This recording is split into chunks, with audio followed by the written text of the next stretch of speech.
कि दुनिया के अंदर महिलाओं को अपने अधिकारों के लिए किस हद तक आंदोलन करना पड़ा, दुनिया के तमाम देशों में महिलाओं को मिले हुए अधिकार इस बात के प्रमाण हैं। जैसे अभी आप लोगों ने चुनाव में भाग लिया होगा, कितने लोगों ने चुनाव में वोट किया है? वोटिंग में भाग कितने लोगों ने लिया है?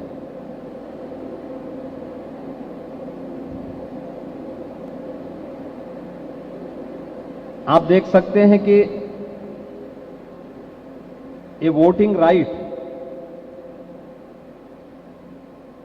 भारत के अंदर जिस दिन से चुनाव प्रारंभ हुए उस दिन से महिला और पुरुष को समान रूप से मिला है। 1952 में पहला चुनाव हुआ था और 1952 में हर वयस्क मतदाता, वह महिला हो या पुरुष, उन्हें भारत के अंदर अपना मत देने का पूरा अधिकार मिल गया। लेकिन दुनिया के तमाम देशों में इसे लेकर के आंदोलन हुए हैं। यहां तक कि आधुनिक लोकतंत्र का जनक जो इंग्लैंड माना जाता है, वहां पर भी वोटिंग राइट यानी मत देने का अधिकार महिलाओं को भारत से बाद में मिला।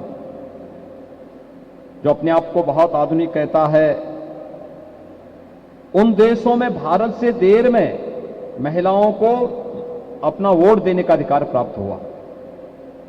इसका मतलब भारत के अंदर महिलाओं के प्रति समानता का भाव पहले से भी रहा है और इसीलिए भारत ने जब अपना संविधान अंगीकार किया तो संविधान का यह महत्वपूर्ण जो भाव था कि वह किसी भी व्यक्ति के साथ जाति, मत, मजहब, लिंग और भाषा के आधार पर किसी भी प्रकार का कोई भेदभाव नहीं करेगा।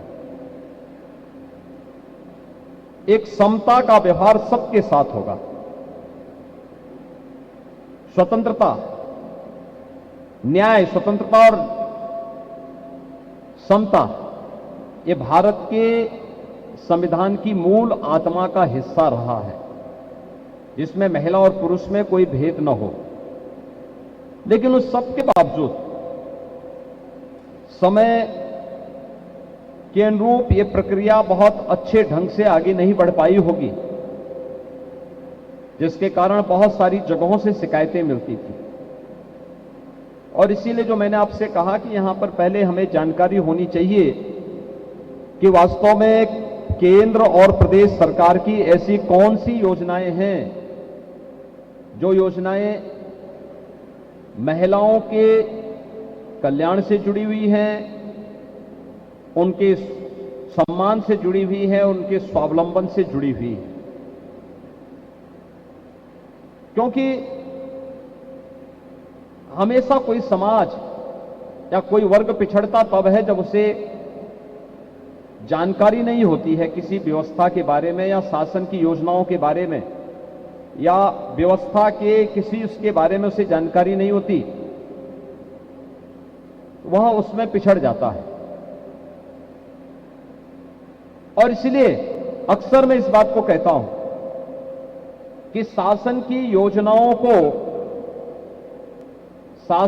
योजनाओं को लागू करने का माध्यम